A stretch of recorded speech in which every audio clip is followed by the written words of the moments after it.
জয় কৃষ্ণকালী মায়ের জয়, জয় সোনা মায়ের জয়, জয় মঙ্গলা মায়ের জয়। ভক্তরা যে যেখানে আছেন ওইখান থেকেই বাড়িতে বসেই মায়ের নাম উচ্চারণ করুন, মায়ের মন্ত্র জপ করুন। যখন মায়ের মন্দির খুলবে তখন মায়ের মন্দিরে এসে পুজো দিয়ে যাবেন। মায়ের মন্দির অবশ্যই খুলবে, মায়ের মন্দির সঠিক সময়ে সঠিক জায়গাতেই খুলবে, আপনারা অবশ্যই খবর পেয়ে যাবেন।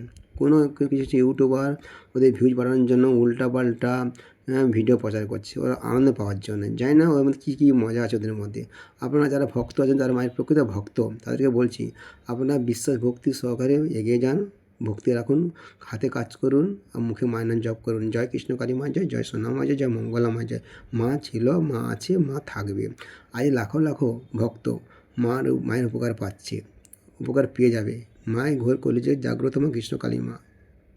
জয় কৃষ্ণ কালী মায়ের জয়, জয় সোনা মায়ের জয়, জয় মঙ্গলা মায়ের জয়। করলেন অত্যাচারী রাবণকে বধ করলেন। সেখানে তারপরে কি এলো? সত্যযুগ, ত্রেতাযুগ, দ্বাপর যুগ। দ্বাপর যুগে কে এলেন? ভগবান শ্রীকৃষ্ণ। তিনি কাকে বধ করলেন? কংসকে। মা কারাগারে বন্দী ছিলেন, মা বাসুদেব।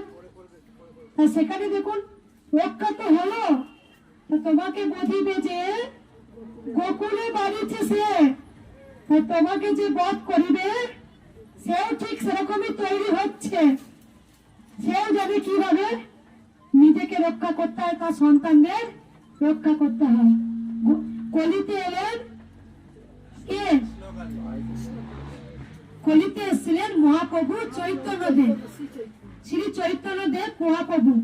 তিনি ঘরে ঘরে হরে কৃষ্ণ যখন কেন এলেন?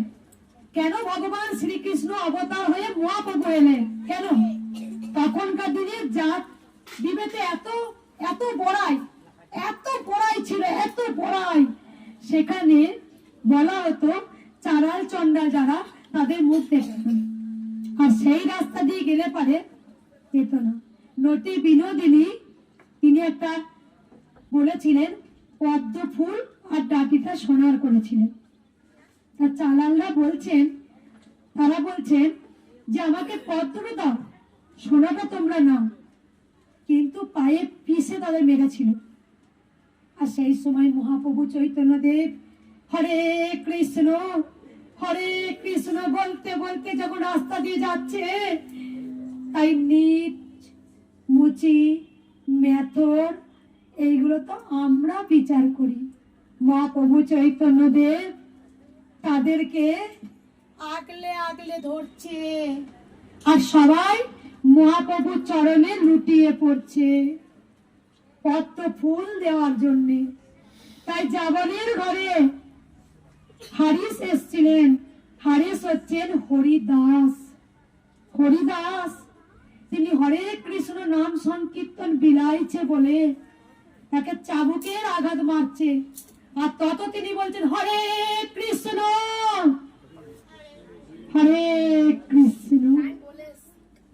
তাই মহাপ্রভু চৈতন্যদেব যখন রাস্তা দিয়ে নাম সংকীর্তন বিলাইতে যাচ্ছিলেন, তখন সেই মহাপাপী জগাই আর মাধাই রাস্তাটাকে পুরো আটকে দিয়ে বলছে যে তোকে হরি নাম প্রচার করতে দেব না, আমরা অসুর দল আর তোরা গোবিন্দ দল।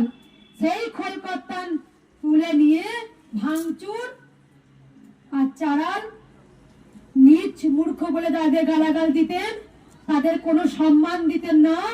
আর মহাপ্রভু চৈতন্যদেব তাদেরকে আগলে নিতেন।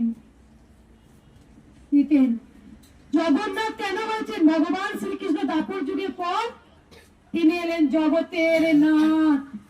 তাই জগন্নাথ তিনি বাধ্য হয়ে রাস্তায় নেমে এলেন। কেন দেখুন তো, রথের দড়িটা